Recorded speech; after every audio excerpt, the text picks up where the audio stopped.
This is an NBC News special report. Here's Tom Yamas. Hey, good evening. We are coming on the air with breaking news from the White House tonight, where President Biden is about to speak at any moment now about today's Supreme Court decision on presidential immunity. It comes after the court ruled along ideological lines, you see it right here, that former President Trump does have some immunity from criminal prosecution for official acts as president, but not unofficial acts. That decision is still a huge legal win for Mr. Trump, effectively raising the bar to bring criminal charges against any president. It also marks a huge setback for special counsel Jack Smith's federal election interference case against Mr. Trump and possibly his classified documents cases as well. As we sit and wait for the president to take the podium there in the cross hall at the White House, we actually see the president right now. Let's listen in. Good evening. The presidency is the most powerful office in the world. It's an office that not only tests your judgment, perhaps even more importantly, it's an office that can test your character, because you not only face moments when you need the courage to exercise the full power of the presidency, you also face moments where you need the wisdom to respect the limits of the power of the office of the presidency. This nation was founded on the principle that there are no kings in America. Each of us is equal before the law. No one is above the law, not even the President of the United States. With today's Supreme Court decision on presidential immunity, that fundamentally changed. For all practical purposes, today's decision almost certainly means that there are virtually no limits on what a president can do. This is a fundamentally new principle, and it's a dangerous precedent, because the power of the office will no longer be constrained by the law, even including the Supreme Court of the United States. The only limits will be self-imposed by the president alone. This decision today has continued the court's attack in recent years on a wide range of long-established legal principles in our nation, from gutting voting rights and civil rights, to taking away a woman's right to choose, to today's decision that undermines the rule of law of this nation. Nearly 4 years ago, my predecessor sent a violent mob to the U.S. Capitol to stop the peaceful transfer of power. We all saw it with our own eyes. We sat there and watched it happen that day. Attack on the police, the ransacking at the Capitol, a mob literally hunting down the House Speaker, Nancy Pelosi, gallows erected to hang the Vice President, Mike Pence. I think it's fair to say it's one of the darkest days in the history of America. Now the man who sent that mob to the U.S. Capitol is facing potential criminal conviction for what happened that day. And the American people deserve to have an answer in the courts before the upcoming election. The public has a right to know the answer about what happened on January 6th before they are asked to vote again this year. Now, because of today's decision, that is highly, highly unlikely. It's a terrible disservice to the people of this nation. So now the American people have to do what the courts should have been willing to do, but will not. The American people have to render a judgment about Donald Trump's behavior. The American people must decide whether Donald Trump's assault on our democracy on January 6th makes him unfit for public office in the highest office in the land. The American people must decide if Trump's embrace of violence to preserve his power is acceptable. Perhaps most importantly, the American people must decide if they want to entrust the president once again, the presidency, to Donald Trump, now knowing he'll be even more emboldened to do whatever he pleases whenever he wants to do it. You know, at the outset of our nation, it was the character of George Washington, our first president, that defined the presidency. He believed power was limited, not absolute, and that power always resides with the people. Always. Now, over 200 years later, with today's Supreme Court decision, once again, it will depend on the character of the men and women who hold that presidency that are going to define the limits of the power of the presidency, because the law will no longer do it. I know I will respect the limits of the presidential powers I have for 3.5 years. But any president, including Donald Trump, will now be free to ignore the law. I concur with Justice Sotomayor's dissent today. Here's what she said. She said, in every use of official power, the president is now a king above the law. With fear for our democracy, I dissent. End of quote. So should the American people dissent. I dissent. May God bless you all, and may God help preserve our democracy. Thank you, and may God protect our troops. Why are you the best Democrat to beat Trump? What makes you so confident you should be the president? What advice did you grant? That was President Biden criticizing the Supreme Court's decision on presidential immunity. We waited to see if he'd take some questions from the assembled reporters there. He chose not to. I want to go straight to our senior White House correspondent, Kelly O'Donnell, who joins us live now. Kelly, the president clearly upset, saying he dissents as well, like the minority in this case with the Supreme Court, clearly upset with the Supreme Court's decision today. Very much so. And the president, who is a lawyer, was speaking with that experience, as well as someone who has possessed the powers of the presidency over the last few years.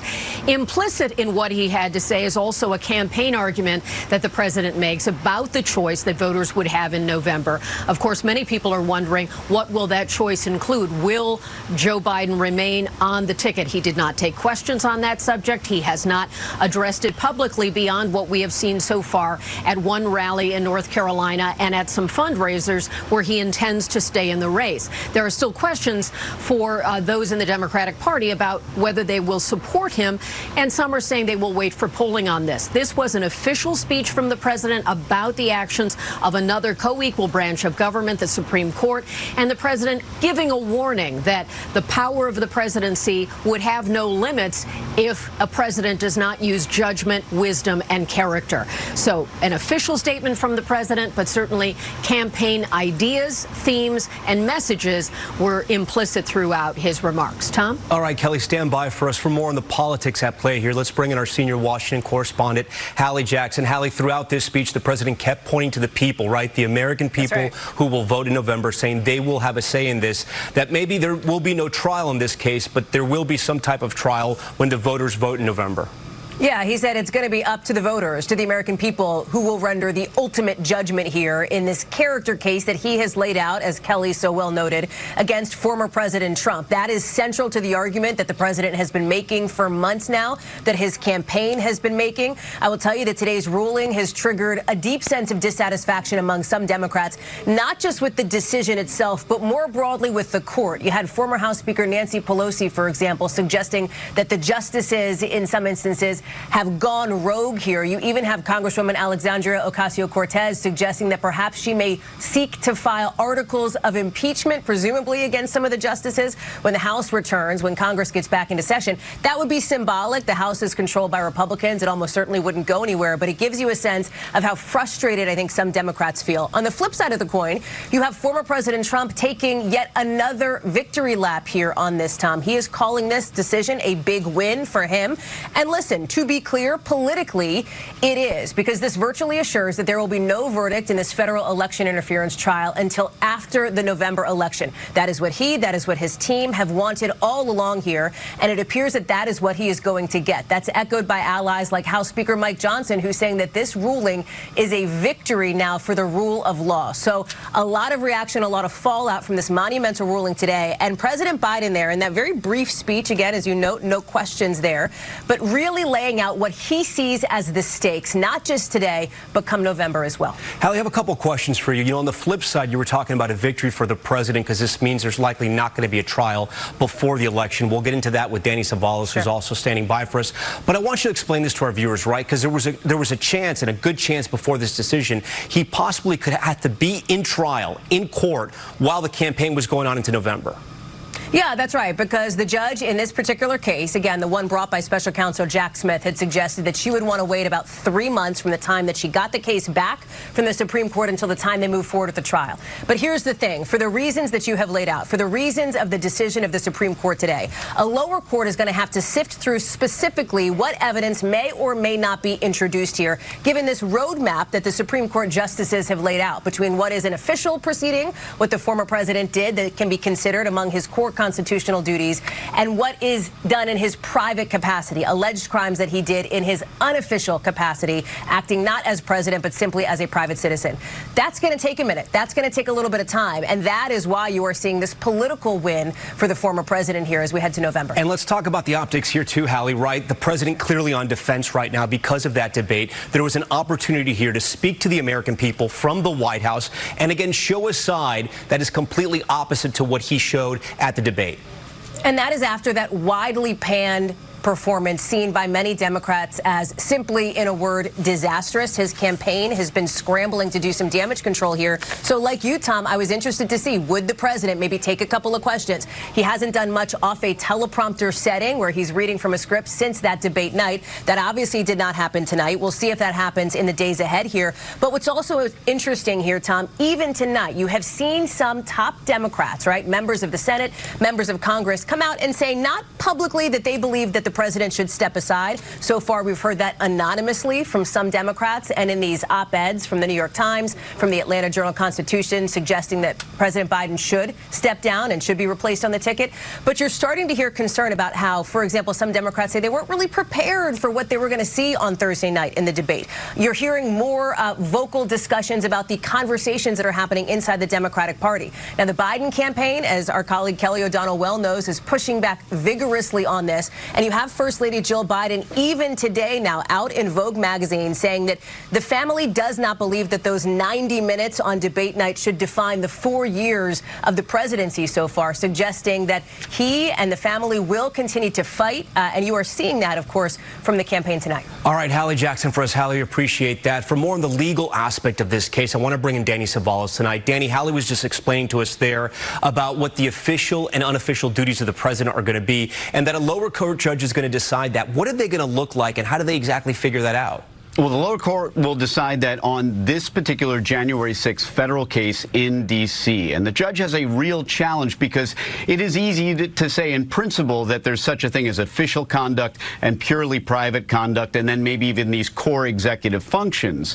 But actually applying them to the facts can get much thornier. Indeed, the Supreme Court even took some of these decisions out of Judge Chutkan's hands by saying on some of the indictment facts, you have the conversations with DOJ officials.